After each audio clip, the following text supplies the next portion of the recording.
Many years ago, our friend Bronwyn got engaged and moved to Auckland. She and her fiance wanted to restart their new life together as a married couple with a new church. And so together, they explored a number of churches around Auckland. And they ended up finding one they particularly liked. And so they ended up joining in and starting to attend regularly. But they really struggled to just find a connection with people. They found it hard to make friends. There wasn't a clear pathway of how to get involved. They never really got to know in the early days the leadership of the church. And over time, this really frustrated our friend Bronwyn. She ended up booking an appointment to sit down with one of the pastors. And she sat with the pastors and she just talked a little bit about the frustration and what it was like to be a new person. Because once you've been in church for a while, you forget what it's like to be brand new. And so she sat with them and she talked with the pastors about how it would have been helpful if there'd been some kind of process to walk through when they first came to the church, and how nice it would have been to actually meet some other new people. And maybe to have sat down with the pastors early on and just been able to ask some questions about the story of the church and what they were trying to do and where they were going in the future. And as she talked, it became very obvious that she had this real deep burden about this, that this was a gap in the ministry of this church that was only a few years old. And so the pastor looked at her quite wisely across the table and said to her, "Bronwyn, why don't you start that? Why don't you do something about this? We have a need and you've identified it and you're passionate about it. Why don't you make a difference? Why don't you start a ministry for new people?" And so she did. And together with her new husband, Tim, they led that newcomers ministry in that church for more than a decade before passing it on to someone else. Last week, JD launched this new series called The Repair, walking through the Old Testament book of Nehemiah. And he talked about how Nehemiah was burdened by the walls of Jerusalem that were in ruin. JD talked about being dislocated in our hearts, having a sense of seeing something that isn't right in the world. And he challenged us in that message, what is it that is a burden on our heart? What is it that God has laid on our heart about what needs fixing? Whether that's in our own personal lives, or whether that's in our family or whānau, whether that's in our local community or here in this church, or across churches, or in this city or this country, or maybe even the world. What is it that's dislocated your heart? What do you feel burdened about? And sometimes those burdens, that dislocation, can be over something incredibly big and significant. Other times it could be something that actually isn't that huge. It's simply the way that a church welcomes new people, as my friend Bronwyn found. But the question is, what is it that you feel burdened about? What is it that God has placed on your heart? What do you feel dislocated about? And you feel like you need to weep and to mourn and to pray about what God might do to fix it. What's interesting as you come to the end of Nehemiah chapter 1, as we did last week, Nehemiah recognizes that he is actually going to be part of the solution. He's part of the answer to the prayer that he prays in chapter 1 that Jonathan walked us through last week. So you come to Nehemiah chapter 1 at the end of verse 11. The final part of his prayer, Nehemiah says, "Give your servant success today by granting him favor in the presence of this man." And then he adds a little line at the end, "I was cupbearer to the king." And so Nehemiah ends up finishing his prayer by asking that God would give him favor with the king, because Nehemiah has recognized, like Bronwyn did, that he needs to be part of the answer to this problem, that God was calling him in to be part of the repair, to help to fix what was broken. And so the question becomes, as you feel a burden that maybe God has laid on your heart around the issue of loneliness or struggling marriages, or as you see a need or a gap in this church that you would love to fill, as God dislocates your heart over youth or over something in your own whānau or your own life, the question then is, what next? if you feel like you're carrying this burden from God, if you feel like you're mourning over something that needs repair, if you've prayed and sought the heart of God, what now? What's the next step? And today we're going to journey into this next part of Nehemiah's story, Nehemiah chapter 2, and we're going to see what Nehemiah does next with this burden that God has laid on his heart. When we think about that question, what's the next step? What I've found is that often in the church world, God's people tend to one of two ways of dealing with that. And it's represented today by this plank of wood and these two ladders. We're kind of trying to symbolize the continuum between two different ways of approaching that now what question. So down one end of this continuum are the people that I want to call the faith-filled prayers. They're the people who instinctively come to God in prayer. They bring the problem to God and say, God, what are you going to do about this? You need to fix this, and they cry out to God. At the other end of the spectrum is some other people in the church who are what I'd call the action-oriented doers. And they're the people that just go, right, we need to do something. Let's make a plan. Let's hustle. Let's pull some people together. Let's create a team. Let's decide what we're doing. Let's just do it. And what's sad is that the people in each end, on the extremes of these two views, can often look with disdain at each other. And so the prayers, the faith-filled prayers, they look down at the strategic people who just want to make plans and get on with it. And they say, just let go and let God. And the people down this end, the strategic planners, the action-oriented doers, they look at the spiritual people who just want to pray, and they say, God helps those who help themselves. The truth is that neither of those slogans are in the Bible.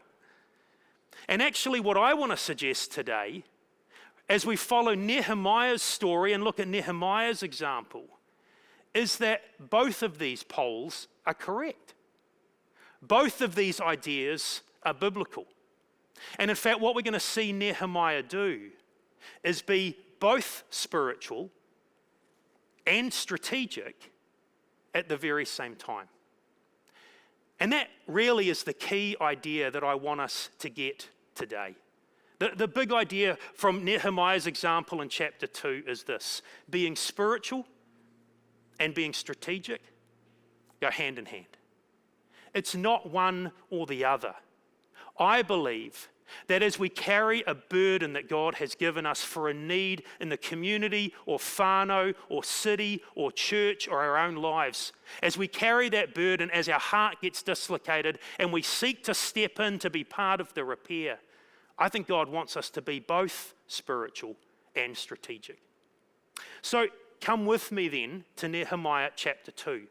And what I want to do in the next few minutes is walk through this chapter and show us how Nehemiah is both spiritual and strategic. So let's start at the spiritual end. Let's see how Nehemiah approaches this burden and the next steps to be taken in a spirit of prayer. This is how chapter 2 begins. In the month of Nisan, in the 20th year of King Artaxerxes, when wine was brought for him, I took the wine and gave it to the king. Notice the little indication of the month here. Jonathan referred to this last week, but I want to come back to it again. In chapter 1, it's the Jewish month of Kislev. In chapter 2 now, it's the Jewish month of Nisan. That's a 4-month gap. So what has Nehemiah been doing for the last 4 months? He's been weeping and he's been praying. And you can just imagine the action-oriented doers at this end of the spectrum going, he's been what? 4 months? And all he's done is wept and prayed? And Nehemiah would say, absolutely.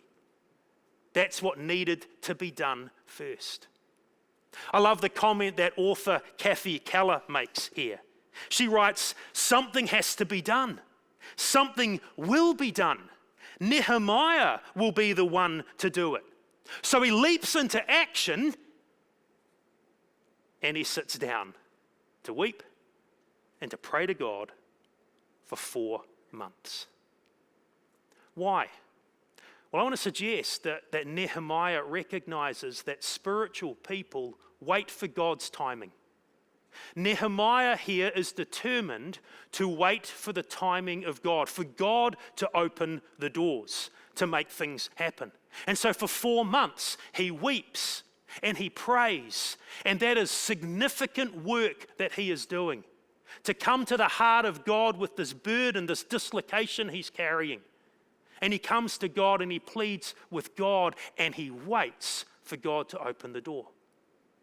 God will do that in the next couple of verses, which we'll come back to shortly. But in verse 4, the king then turns around in response to what Nehemiah has said to him. And in verse 4 reads, "The king said to me, 'What is it you want?' Nehemiah writes, 'Then I prayed to the God of heaven and I answered the king.'" I love these lines because nestled in between the question of the king and the answer Nehemiah gives is this beautiful set of words. In the middle of verse 4, Nehemiah says, "Then I prayed to the God of heaven." Nehemiah has just spent 4 months praying. But you get to this critical moment in the story when God has opened the door, just as Nehemiah's been waiting for, and asks Nehemiah, "What is it you want?" Even though he's been praying for 4 long months, Nehemiah stops and he prays again. And you get the sense in the story, he doesn't fall to his knees, he doesn't close his eyes, he doesn't raise his hands and launch into a 10-minute deep theological prayer. He prayed that in chapter 1, a beautiful prayer Jonathan walked us through last week. But this time, it's what some scholars have called a dart prayer or an arrow prayer. In fact, by my count, Nehemiah prays at least 12 times in his story. 2 of those, chapter 1 and then later on in another chapter, he prays these deep, rich theological prayers. But the rest of them, at least 10, Nehemiah just fires off this quick prayer. And that's what he does here in this story. He just quickly prays one of those really desperate, needing God's presence. "God, help me, here I go." Those kind of prayers. And Nehemiah, I think, is a beautiful example of what the New Testament will talk about when it calls us to pray constantly. Because Nehemiah understands spiritual people don't just wait for God's timing, but spiritual people continually pray. Spiritual people continually pray. And that's what Nehemiah does. He's been praying for 4 months, but now he sends off this quick dart prayer that God would be with him. And then he launches into his request to the king. Again, we'll come back to that request in a moment. But you get to the end of that down in verse 8. And then you read these words at the end of verse 8. "And because the gracious hand of my God was on me, the king granted my requests." I love this little line too, because as we're going to see in a little bit, Nehemiah does a fantastic job of talking with the king about what it is he needs and what it is he's going to require to be part of this repair work, this rebuilding of the walls. But it's as though Nehemiah doesn't go home that night to Mrs. Nehemiah or to his flatmates, whatever his living situation was. He doesn't sit down with friends later and talk about how wise he was and how well he approached this and how great his negotiating skills came through. He didn't believe that the fact that the king agreed to his requests was because how good he was. And he doesn't suggest that it was just coincidence or good luck. He sees clearly the hand of God. And that's because spiritual leaders, spiritual people, expect to see God move. That's part of what it is to be at this end of this continuum. Because spiritual people, they wait on God and they pray continually and they expect God to show up. And when God shows up, they go, "There's his hand. See, God's working, God's moving, God's working ahead of us." And so Nehemiah journeys midway through this chapter to Jerusalem, makes the month-long trip. He finally gets to Jerusalem. He shares his plan and idea with the people to rebuild the walls, and they enthusiastically engage. But as they do so, opposition begins. So you read in chapter 2, verse 19. It said, when Sanballat the Horonite, Tobiah the Ammonite official, and Geshem the Arab heard about it, they mocked and ridiculed us. We're going to come back to these names again and again through the book of Nehemiah. These opponents were most probably the governors of the surrounding areas. And they come and ridicule and mock and attack and undermine again and again and again through this story. Jonathan's going to walk us through how Nehemiah copes with that kind of opposition as we go through the story. What is this you're doing, they asked, verse 19. Are you rebelling against the king? And I love the response of Nehemiah in verse 20. I answered them by saying, the God of heaven will give us success. See, spiritual people trust God in the process. Spiritual people lean into God and trust in Him as they come against obstacles and difficulties and opposition. They just continue to look to God to be the one who will come through. So you have this burden. God's dislocated your heart. You want to make a difference in that toxic workplace. You want to do something about the homelessness we see in our city.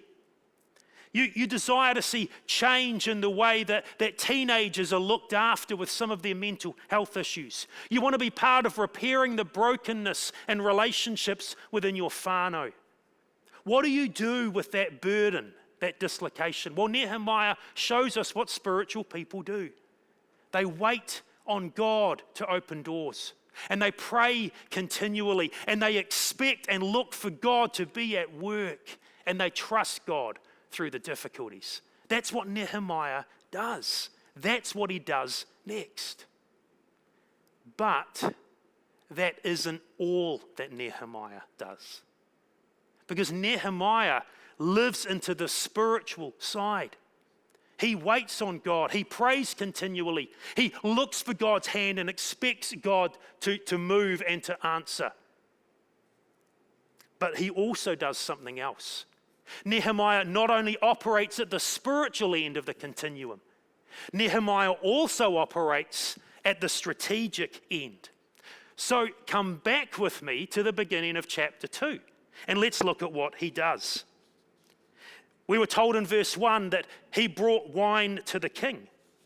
Nehemiah writes in the end of verse 1, I had not been sad in his presence before, and so the king asked me, why does your face look so sad when you're not ill? This can be nothing but sadness of heart. And he says, I was very much afraid.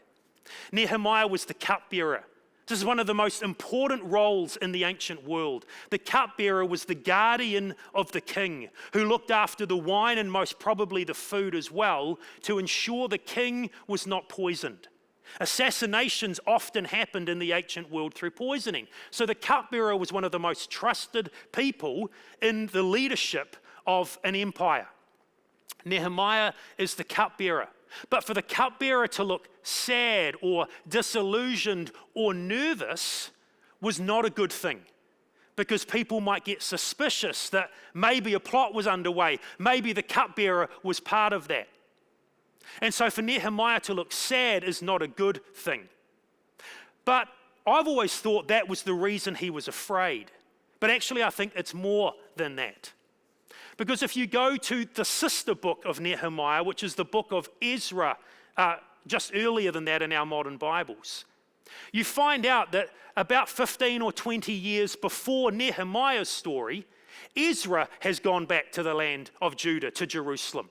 He's led a group of exiles back home, and they have begun to rebuild the walls. But opposition arises from the territories around them, and they end up being told to stop the work. In fact, emissaries are sent back to Persia, to the king of Persia, and he sends an edict that stops the building work. Here's what it says in Ezra chapter 4. This is the king speaking. I issued an order, and a search was made, and it was found that this city of Jerusalem has a long history of revolt against kings and has been a place of rebellion and sedition. Now issue an order to these men to stop work so that this city will not be rebuilt until I so order. See, an order had gone out from the king of Persia about 18 years before Nehemiah's day to stop the rebuilding of the walls. And here's the deal. It was King Artaxerxes that sent that edict. So now Nehemiah wants the king to reverse, to backflip on his edict, to change what he had said. And that's a big call. Politicians don't like backflipping. Autocratic kings don't go back on what they've said. But that's why Nehemiah is afraid. He has got one chance to encourage the king to change his mind. So how does he do it? Look at verse 3.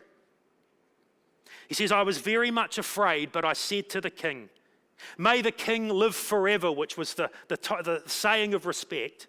And then he says, why should my face not look sad when the city where my ancestors are buried lies in ruins and its gates have been destroyed by fire?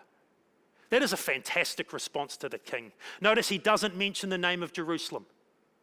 He doesn't talk about the former edict of the king.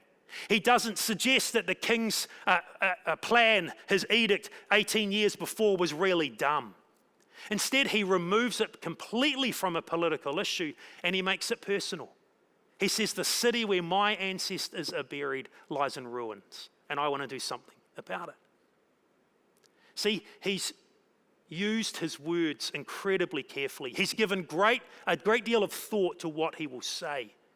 And he spent these last 4 months not just weeping and praying, but he's also spent these last 4 months strategically thinking about what he will say to the king. See, strategic people consider their words carefully. They consider their words carefully. And that's what Nehemiah has done for 4 months, so that the king would be moved by the plight of the home of his ancestors. I love Proverbs 13 verse 3. He who guards his lips guards his life, but he who speaks rashly comes to ruin. Nehemiah's thought about how to frame this request, so he gets this positive response. And that's the moment then that in verse 4 the king says, what is it you want to do? And Nehemiah fires up his arrow prayer, and then he says this in verse 5. I answered the king, if it pleases the king and if your servants found favor in his sight, let him send me to the city in Judah when my ancestors are buried, so that I can rebuild it. He asks the king to send him as the leader of this project to rebuild the walls.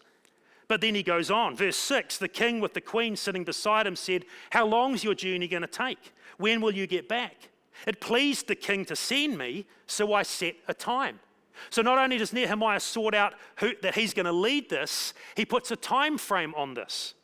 But then in verse 7, if it pleases the king, may I have letters to the governors of the Trans-Euphrates, the route that I'll take, so that they'll provide me safe conduct until I arrive in Judah. He's just sorted out the transportation and logistics. And then verse 8, may I have a letter to Asaph, the keeper of the royal park, who'll give me timber to make the beams for the gates of the temple and the city wall and the residence I'll occupy. He's asked for materials. See, Nehemiah over these last 4 months has not only wept and prayed, he's thought about his words to the king, but he's also made a plan. He's thought about the leadership and the personnel, that's the who. He's thought about the route that it needs to take. That's the logistics, that's the where and the how. He's thought about the time frame, how long this is going to take. That's the when. He's thought about what it's going to mean in terms of materials. That's the how much. He has put a plan together because strategic people plan well. Strategic people consider their words carefully and they plan well. And so you get over to Jerusalem. He arrives there. Chapter 2, verse 11 says, I went to Jerusalem, and after 3 days, probably recuperating from the journey, I set out during the night with a few others. I had not told anyone, he said, what my God had put in my heart to do for Jerusalem. So what's he doing, setting out at night? Look at verse 13. By night I went out through the valley gate toward the jackal well and the dung gate, examining the walls of Jerusalem which had been broken down, and its gates which had been destroyed by fire. Nehemiah is analyzing what's going on, the walls. In fact, he, in the next few verses, actually gives you the itinerary of his whole journey around Jerusalem. And he checks everything out because while he's got a plan that looks good on paper, he needs to get his feet on the ground and actually have a look at what the actual situation is. Why? Because strategic people assess the situation realistically. And then finally, having done that, now he invites the people to join him in this task of repair. Verse 17, then I said to them, you see the trouble we're in. Jerusalem lies in ruins. Its gates have been burned with fire.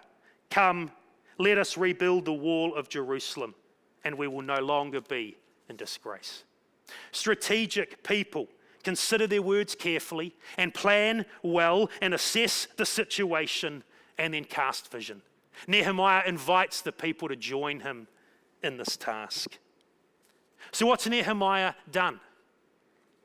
How has he approached this burden, this broken heart, this dislocated heart that he feels for the brokenness of Jerusalem? Well, he's waited on God, but he's thought about what he's going to say. He's prayed continually, but he's planned well. He's assessed the situation, and he's looked for the hand of God. And he's cast vision, and he's trusted God. See, Nehemiah is a spiritual and strategic leader. So, what now? What do you do if you have something on your heart that is burdening you? What do you do if God has dislocated your heart? As we finish today, I simply want to suggest this. It depends. It depends on which way you go on this continuum. See, my belief is that if you're more of this faith-filled prayer, if you tend more towards the spiritual side of things, you do the things that Nehemiah did here very naturally. You tend to just wait on God for him to open doors. You're a person who probably always continually prays things through. You're a person who's looking for God, expecting him to act. You just trust him expectantly. And so can I suggest that for you, because this is the stuff you do naturally, you probably need to lean the strategy way. If God's given you a burden, if he's dislocating your heart about something, you probably need to lean more. Because you do these things naturally, you need to lean more towards assessing the situation well and thinking about your words and putting a plan together and inviting others to join you. But if you're more at the strategic end of this, if that kind of stuff, assessing and vision casting and planning, if that's just what you do, that's how you're wired, that's great. But your next steps are probably to lean this way, to be much more deliberately spiritual than you've ever been, to maybe wait on God when you don't feel like waiting, to pray continually, to look for his hand, to trust him rather than your own wisdom. See, this is something that God's challenged me about deeply in the last few years. I'm a strategic person. It's a little hard to admit as a pastor that I'm not so much down the spiritual end as I'd like to be. But I'm wired this way. God's wired me to think strategically and to assess and to think about crafting my words and to make plans and to cast vision. And what God's deeply challenged me about in the last few years is about wanting me to step this way. About to continue to be strategic in my mindset, but to pursue him, to pray continually, to wait on him, to look for his hand opening doors, to expect him to operate and to trust him. And as I'm launching into a new ministry season personally for me, that's what I'm trying to lean into more and more. The strategy side for me happens, but I'm trying to look for God much more than I ever have before. So where are you on the spectrum? Which way do you slightly more lean? Because if you're at the extreme of the spiritual end, all you'll be is an ineffective dreamer. And if you're at the extreme of the strategy end, you'll actually be a practical atheist. But my belief is that God is looking for women and men who are burdened by the ruin of this world, who feel a dislocated heart over their family or their community or their local school, or a missing gap in this church, or something happening among the wider churches, who have a burden for the city or this nation or this world. And my belief is that God is looking for those women and those men to be both spiritual and strategic. To, like Nehemiah, be women and men who will pray and plan, assess and expect, cast vision and trust God, all at the same time. What's God calling you to do with this burden, this dislocation you feel? His invitation is to be both spiritual and strategic. Because in God's world, in Nehemiah's story, being spiritual and being strategic, they go hand in hand. Let me pray for us. God, thank you for the way by your Spirit you burden us, for the things that are broken all around us. Help us to feel dislocated hearts over the ruin of this world, of our communities, of what's wrong in our street or the gaps in this church. And Lord, help us to recognize which way we sit on this continuum. Thank you for people at both ends. Thank you that you've made us with a deep hunger for you to be faithful prayers. Thank you that you've wired others of us to be more action-oriented doers. Help us to recognize who we are, God, and then help us to lean the other way so that we, like Nehemiah, would be both spiritual and strategic for your glory, God. Amen.